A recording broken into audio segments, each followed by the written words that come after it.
मेरे प्यारे सभी विद्यार्थियों को सुप्रभातम। चैप्टर नंबर 7 चल रहा है विद्युत धारा के चुंबकीय प्रभाव। और आज की क्लास में अपन एक नया टॉपिक पढ़ रहे हैं जिसका नाम है धारामापी। धारामापी, देखो नाम से ही कुछ पता चल रहा होगा कि ये उपकरण किस काम आएगा। धारामापी क्या होगा?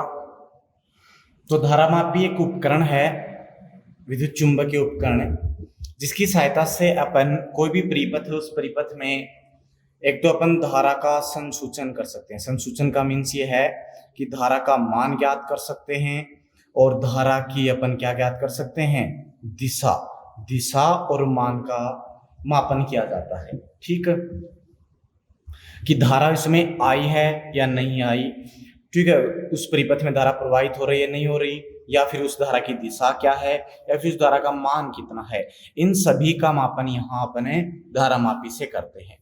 और धारामापी से अपन अल्प प्रास की मीन्स बहुत अल्प धारा का मापन भी कर सकते हैं। जैसे माइक्रो एम्पियर के जो रेंज की जो धारा होती है वो अपन किससे मापते हैं, धारामापी से मापते हैं।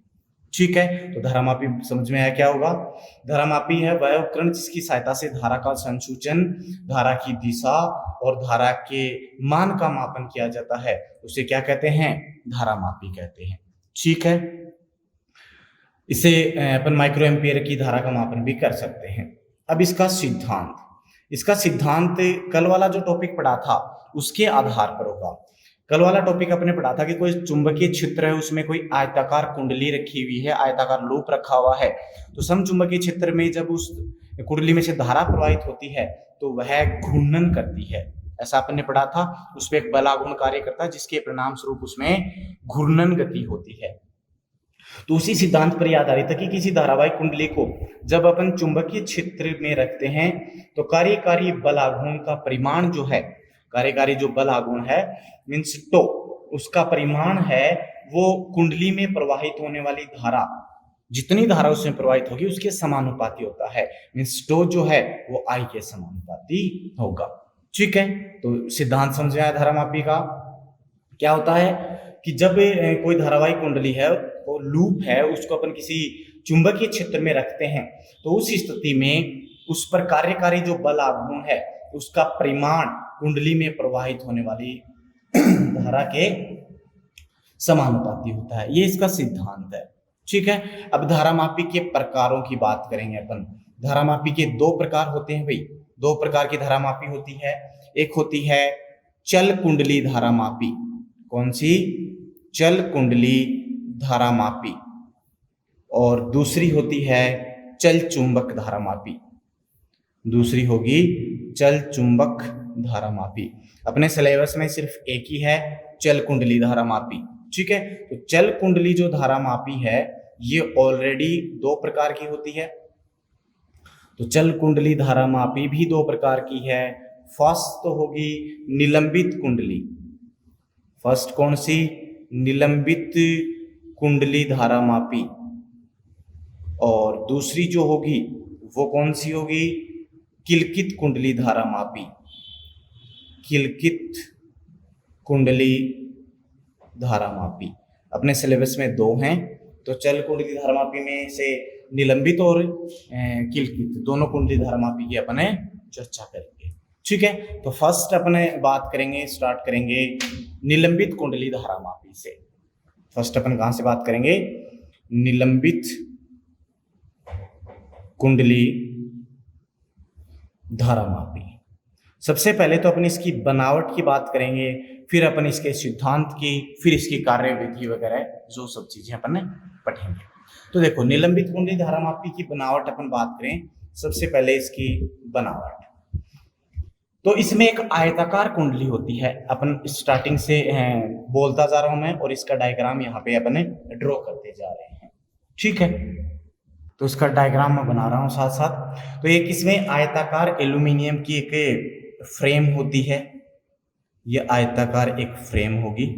ठीक है, इसको आप 3D में थोड़ा सा समझने की कोशिश करेंगे तो ये इस प्रकार से होगी।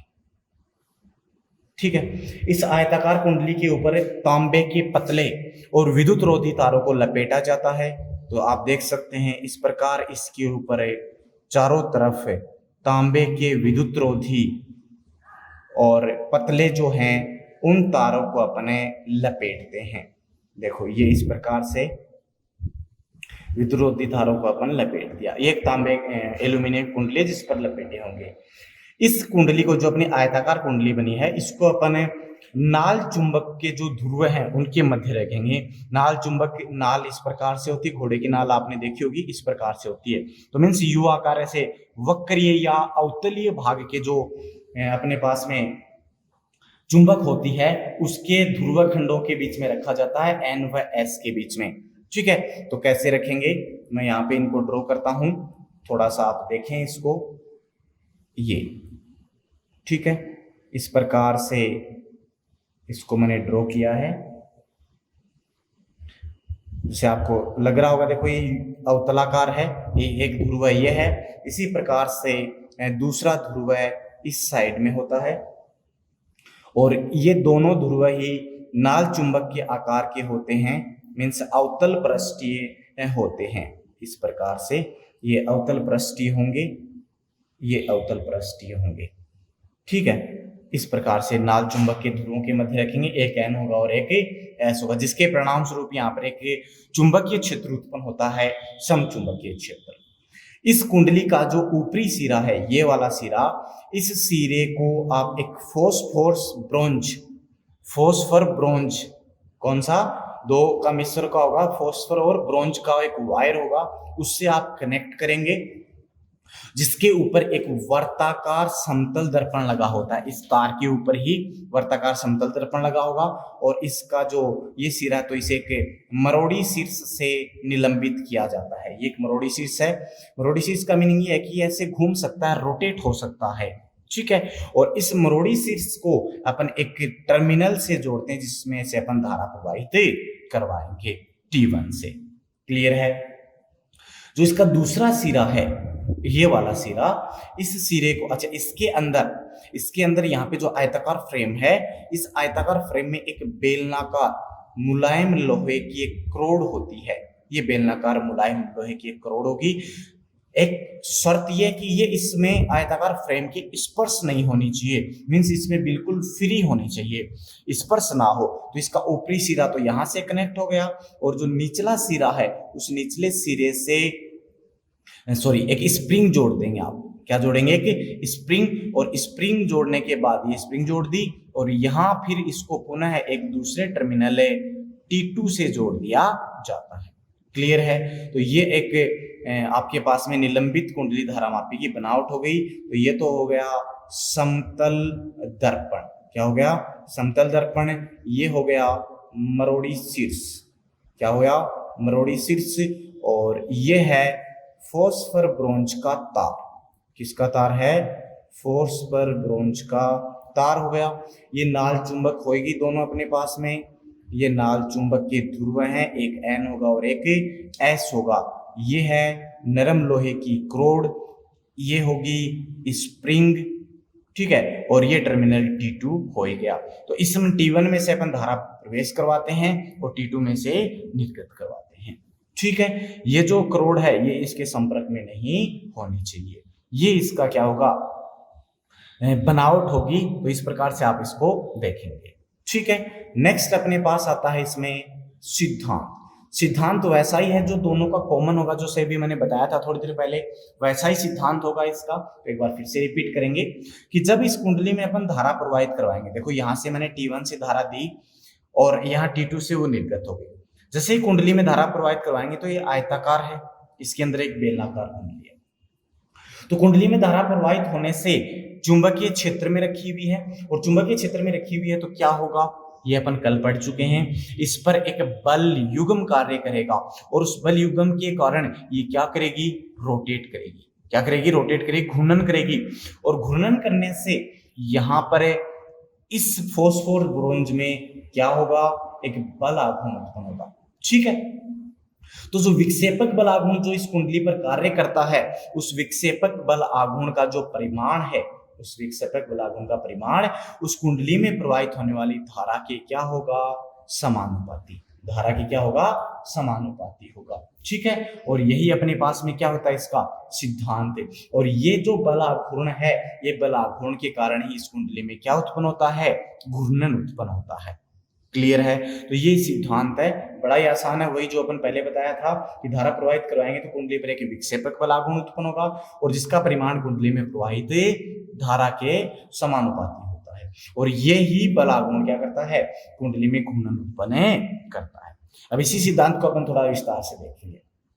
देखो, कल अपन ने पढ़ा था कि कोई कुंडली, उस कुंडली का क्षेत्रफल कितना है, क्षेत्रफल सदिश ए। यहाँ पे भी अपन वही मान के चल रहे हैं कि किसी समय जो कुंडली का सदिश क्षेत्रफल ए वेक्टर है, और जो चुंबकीय क्षेत्र है उसको अपने नाम दिया बी वेक्टर। तो किसी समय मान लो इन दोनों के मध्य कोण कितना हो, थीटा हो। कितना हो, थीटा। तो उस स्थिति में उसमें जो बल आघूर्ण है वो विक्षेपक बल आघूर्ण डिफ्लेक्शन से हुआ है, तो D deflection is equals to, कल पढ़ा था, NIAB साइन थीटा, समीकरण नंबर 1, जहां पे ये तो हो गया विक्षेपक बल आघूर्ण, n हो गया उस कुंडली में फेरों की संख्या जो आपने तांबे के तार लगाए हैं, I उसमें प्रवाहित होने वाली धारा हो गई, ए उस कुंडली का जो सदिश क्षेत्रफल है वो, और B हो गया चुंबकीय क्षेत्र।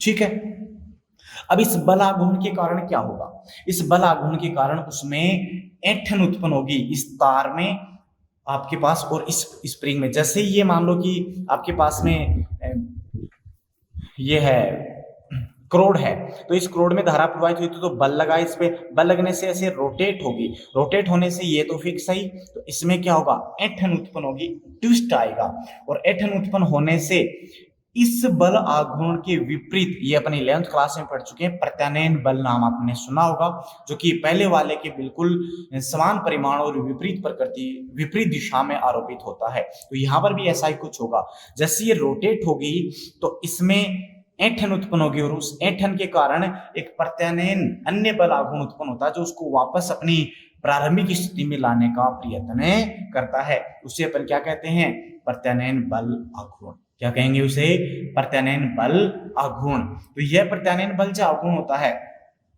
ये इसमें कितनी ऐंठन उत्पन्न हुई इस तार में उसके समानुपाती होता है। और वो ऐंठन अपन कैसे ज्ञात करेंगे, वो अपनी समतल दर्पण से ज्ञात करेंगे। समतल दर्पण की सहायता से अपन इसकी जो लैंप स्केल युक्ति होती है अपने पास यहाँ, उसकी सहायता से अपन इसमें कितना ऐंठन उत्पन्न हुआ, कितना कोण, प्रारंभिक स्थिति और अंतिम स्थिति के बीच का जो कोण है उसी को अपन ऐंठन कहेंगे, वो ट्विस्ट कितना उत्पन्न हुआ उसको अपन मेजर कर लेंगे। तो वो ऐंठन का मान जो है, उस ऐंठन के कारण यहाँ पे प्रत्यानयन बल आघूर्ण उत्पन्न हुआ, तो वो प्रत्यानयन बल आघूर्ण जिसको लिखते हैं किससे, आपके पास में टो से लिखता हूं मैं वापस से बल आघूर्ण को, लेकिन रोटेशन ऐंठन के कारण हुआ इसलिए टो रोटेशनल, टो R लिखा है, जो कि आपके पास में समानुपाती होगा किसके, फाई के, जो ऐंठन उत्पन्न हुई है उसके समानुपाती होगा। ठीक है, जब समानुपाती चिन्ह हटाते हो तो क्या आएगा, तब उस कंडीशन में आपके पास एक नियतांक आएगा, तो tau R is equals to क्या बनता है, C फाई। ये इक्वेशन नंबर 2, जहां पे जो C है, C क्या होगा, निलंबन के ऐंठन का नियतांक होगा, निलंबन के क्या होगा, ऐंठन का नियतांक होगा। ठीक है, ये तो हो गया आपके पास में C। बट जब ये संतुलन की स्थिति में होगी, बैलेंस कंडीशन में होगी, उस कंडीशन में अभी मैंने बताया है कि जो टो डिफ्लेक्शन होगा, इसी के कारण क्या है, टो रोटेशनल उत्पन्न हुआ है। तो ये इसके कारण जो घूर्णन उत्पन्न हुआ उसको ये पुनः अपनी प्रारंभिक स्थिति में लाने का प्रयत्न करता है। और जब दोनों बैलेंस कंडीशन में होते हैं तो टो डिफ्लेक्शन का मान टो रोटेशनल के इक्वल होगा। दोनों सेम होंगे, दोनों सेम होंगे तो अपन यहां से लिख सकते हैं कि जब कुंडली संतुलन अवस्था में होगी, किसमें होगी, संतुलन अवस्था में, तो उस कंडीशन में tau deflection is equals to होगा टो रोटेशनल। टो डिफ्लेक्शन का मान अभी अपने निकाला है NIAB और sine theta is equals to C phi. अब देखो थीटा क्या था, थीटा आपके पास में था A वेक्टर और B वेक्टर के बीच, मीन्स जो क्षेत्रफल सदिश था उसकी दिशा और चुंबकीय क्षेत्र की दिशा के मध्य का कोण था। यहाँ पे अपन जो चुंबकीय क्षेत्र लेते हैं वो हमेशा त्रिज्यीय दिशा में लेते हैं। अभी देखेंगे अपन त्रिज्यीय दिशा क्या होती है। त्रिज्यीय दिशा में लेंगे और त्रिज्यीय दिशा होती है उस कंडीशन में थीटा का मान हमेशा कितना होगा 90। मैं ये कह सकता हूं कि जो कुंडली है उस कुंडली का जो तल है वो चुंबकीय क्षेत्र के साथ की दिशा में होता है, या फिर आप ये कह सकते हैं कि कुंडली के जो क्षेत्रफल सदिश की जो दिशा है वो चुंबकीय क्षेत्र के हमेशा क्या होगी, लंबवत होगी। मींस थीटा क्या होगा दोनों स्थितियों में 90 डिग्री होगा। थीटा 90 है तो साइन 90 कितना होता है भाई 1। तो यहाँ पे वैल्यू पुट करेंगे देन उस कंडीशन में अपने को मिलेगा NIAB is equals to C5। I is equals to क्या बनेगा, देखो C और अपॉन में NAB, क्लियर है, और इनटू में 5। C क्या है, अभी का मैंने एक नियतांक, N उस कुंडली में फेरों की संख्या जो कि ऑलरेडी एक नियतांक है, A क्षेत्रफल सदिश, जितना क्षेत्रफल आपके पास में उसके अनुसार उसका सदिश होगा, ये भी नियतांक, और जो अपन चुंबकीय क्षेत्र ले रहे हैं वो भी नियतांक। मींस ये सारी क्वांटिटीज नियतांक, तो इनको मैंने एक नया नियतांक दे दिया K, जहां K बराबर होगा NAB। तो मैं यहां से लिख सकता हूं I बराबर होगा K इंटू 5। तो इस पूरे टर्म की जगह मैंने K लिख दिया। तो K एक नियतांक है जिसे अपन नया नाम देते हैं, वो क्या होता है, वो होता है धारामापी का परिवर्तन, धारामापी का परिवर्तन गुणांक कहते हैं इसे। क्या कहते हैं भाई, धारामापी का परिवर्तन गुणांक कहते हैं। क्लियर हुआ ये? तो ये आपके पास में क्या होता है, ये आपके पास में K का मान होता है। तो K तो एक नियतांक है, अगर अपन इस नियतांक को हटाते हैं तो यहां से क्या आएगा, I समानुपाती 5। क्या आएगा, I समानुपाती 5। तो यही तो सिद्धांत था, यही तो अपन कह रहे थे कि यहां से कह सकते हैं कि कुंडली में जो प्रवाहित धारा है वो कुंडली में उत्पन्न विक्षेप की क्या होगी, समानुपाती होगी। तो यही इसका सिद्धांत होता है। क्लियर हुआ? अब अपन देखते हैं कि त्रिज्यीय सदिश क्या होगा। ठीक है, तो नेक्स्ट अपना है त्रिज्यीय सदिश। त्रिज्यीय सदिश क्या होगा, देखो अभी मैंने कहा है कि यहाँ पे थीटा 90 होगा, उस कंडीशन में त्रिज्यीय दिशा होती है चुंबकीय क्षेत्र की। तो कुंडली का जो सदिश क्षेत्रफल A वेक्टर है वो सदैव चुंबकीय क्षेत्र B वेक्टर की लंबवत रखें, ऑलवेज थीटा 90 हो, उसके लिए अपन त्रिज्यीय सदिश का यूज करते हैं। और त्रिज्यीय सदिश होता क्या है आपके पास में, त्रिज्यीय सदिश बनाने के लिए भाई यही होगा कि 90 डिग्री का एंगल होगा दोनों के बीच में। तो इस त्रिज्यीय सदिश को उत्पन्न करने के लिए दो कंडीशन होती हैं। पहली तो ये कि जो अपन ने नाल चुंबक लिए थे, जो स्थायी चुंबक लिए थे, उन स्थायी चुंबकों का जो ध्रुव है उन ध्रुवों का आकार या कहें नाल चुंबक के जैसा होना चाहिए, या मैं दूसरा कह सकता हूं कि कैसा होना चाहिए, अवतल आकार का।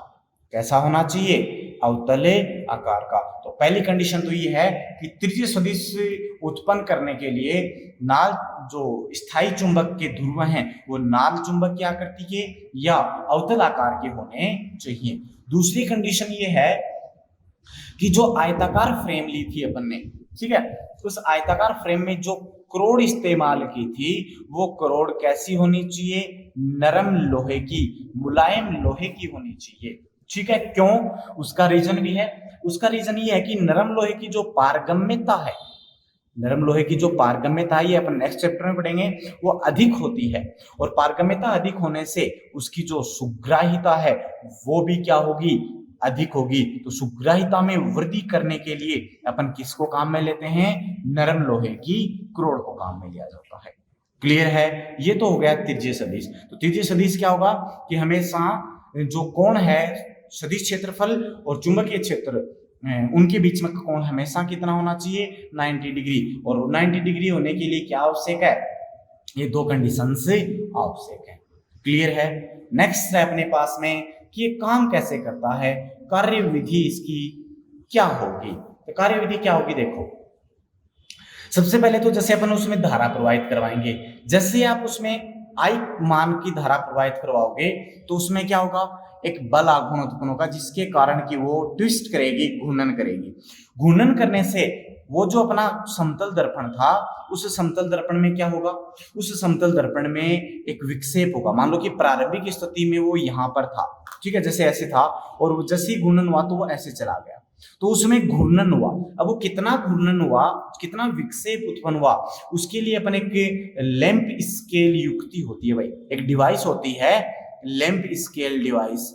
इस युक्ति की सहायता से उसे अपन फाई का मान ज्ञात कर लेते हैं। कोई युक्ति होती है अपने पास में, उसकी सहायता से अपन किसका मान ज्ञात कर लेंगे, फाई का। भाई प्रारंभिक स्थिति में कितना एंगल था और फिर लास्ट स्थिति में कितना एंगल था, तो दोनों में कितना ट्विस्ट हुआ, वो दोनों को माइनस करके अपन ज्ञात कर लेंगे। तो लैंप स्केल युक्ति की सहायता से अपने फाई का मान ज्ञात कर लिया।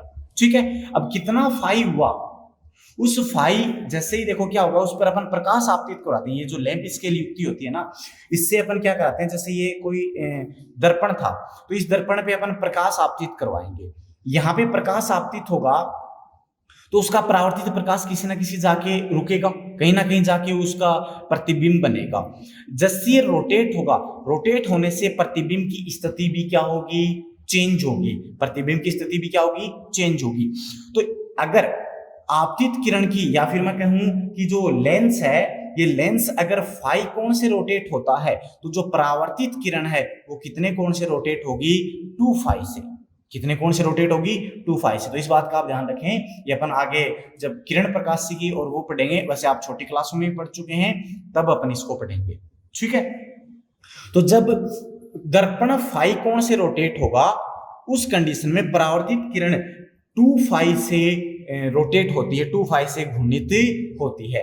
और 2 फाई से घूर्णित होगी तो उस कंडीशन में देखो क्या होगा, 2 कंडीशन और लेते हैं। इस प्रक्रिया में जो प्रकाश बिंदु है, परावर्तित प्रकाश बिंदु है, उसका विस्थापन कितना हुआ। एक तो हो गया कोणीय विस्थापन दर्पण का, और एक मान लो कि प्रारंभ में यहां था वो प्रतिबिंब और बाद में वो प्रतिबिंब यहां बन गया, तो दोनों के बीच की दूरी या विस्थापन मैंने क्या माना है, डी। ये सब इस युक्ति की सहायता से करते हैं अपन।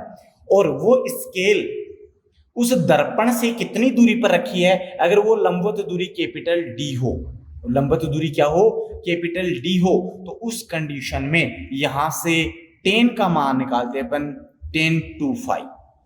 2 फाई क्या था कि उस दर्पण से जो परावर्तित किरण थी उसका आपके पास में विक्षेप था। तो ऐसे बनता है ये यहाँ पे मान लो दर्पण है और ये दर्पण है, तो इस प्रकार से ये परावर्तित किरण हो गई। तो परावर्तित किरण पहले यहाँ आ रही थी, फिर यहाँ, और इनके बीच का ये वाला आपके पास में हो गया डी। ठीक है, और 2 फाई हो गया आपके पास में ये। तो इस कंडीशन में ये हो गया कैपिटल डी, इनके बीच की जो दूरी है। तो उस कंडीशन में यहां से अपन 10 फाई निकालते हैं, 2 फाई निकालते हैं, तो 10 2 फाई क्या होता है अपने पास में, 10 बराबर होता है लंब बटे आधार। क्या होता है, लंब बटे आधार।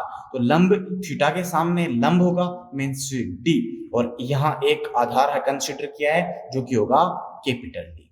क्लियर है। जब ये बिल्कुल अल्प हो, मीन्स जो यहाँ पे रोटेशन हुआ, उस रोटेशन से जो परावर्तित किरण थी, वो परावर्तित किरण आपके पास अगर 2 फाई से रोटेट हो, बिल्कुल अल्प हो, तो अपन पहले भी पढ़ चुके हैं, टेन और साइन जो होते हैं, जब थीटा अत्यल्प होता है तो टेन और साइन अप्रोक्स इक्वल्स टू होते हैं थीटा के।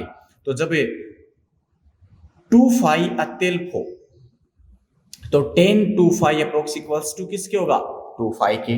तो ये 2 फाई यहां रखा तो 2 फाई बराबर होगा डी अपॉन कैपिटल डी। तो यहां से फाई बराबर डी अपॉन 2d। अब जो d है कैपिटल डी, जो दर्पण से उस स्केल की लंबवत दूरी है, वो अपन सामान्यतः 1 मीटर लेते हैं। कितनी लेते हैं, 1 मीटर। तो स्मॉल d बराबर कितनी, सॉरी कैपिटल डी बराबर कितनी, 1 मीटर। तो ये कांस्टेंट हो गया, 2 भी कांस्टेंट हो गया। तो यहां से मैं लिख सकता हूं फाई समानुपाती d, अर्थात यहां पे जो विक्षेप होगा उसमें वो विक्षेप उन दोनों की जो प्रकाश बिंदु की जो मध्य की दूरी है या विस्थापन है उसके क्या होता है, समानुपाती। लेकिन सिद्धांत से क्या पढ़ा था, आई समानुपाती फाई। सिद्धांत से क्या पढ़ा था अपने, आई समानुपाती फाई। लेकिन फाई समानुपाती किसके है, डी के। अर्थात अपने को अगर डी का मान मिल जाता है तो यहां से फाई मिल जाएगा और यहां से क्या मिल जाएगा, आई मिल जाएगा। क्लियर है। तो इस प्रकार से अपन इसकी कार्यविधि को अपने पढ़ सकते हैं। तो ये आप बिल्कुल ध्यान रखेंगे। इसी में आगे अपने पास इसी टॉपिक के अंदर आगे आएगा कि उसकी सुग्राह्यता क्या होती है, उस धारामापी का दक्षतांक क्या होता है, इस प्रकार से। तो इसकी जो त्रिज्य सदिश है, इसकी जो कार्यविधि है, इन दोनों को आप ध्यान से पढ़ें, क्योंकि जो अपनी दूसरी टाइप की धारामापी है, जो दूसरी टाइप की जो धारामापी थी किलकित कुंडली धारामापी, केवल इसकी बनावट जो है वो डिफरेंट होती है, बाकी इसकी कार्यविधि और जो तिरछे सदिश है और जो सिद्धांत हैं वो सभी क्या होते हैं, समान होते हैं। तो इनका बड़े ध्यान से पढ़ें। तिरछे सदिश क्या है, क्यों काम में लिया जाता है, सिद्धांत इसका क्या होता है, शॉर्ट में आप याद रख ले आई समानुपाती फाई होता है। फिर कार्यविधि में कैसे होगा, तो कार्यविधि के लिए अपन इस युक्ति का यूज करेंगे और ऐसा थोड़ा सा आप ये इसको ध्यान रखेंगे। क्लियर है? तो ये आपके पास में था धारामापी का एक थोड़ा सा पार्ट, इसको बाकी को नेक्स्ट अपन क्लास में पढ़ेंगे। तो जो भी आपके डाउट्स हैं इससे संबंधित, जो भी न्यूमेरिकल क्वेश्चनों से संबंधित, उनको आप पूछ सकते हैं। ठीक है, क्लियर करें। और वीडियो को पसंद आता तो वीडियो को ज्यादा लाइक करें। धन्यवाद।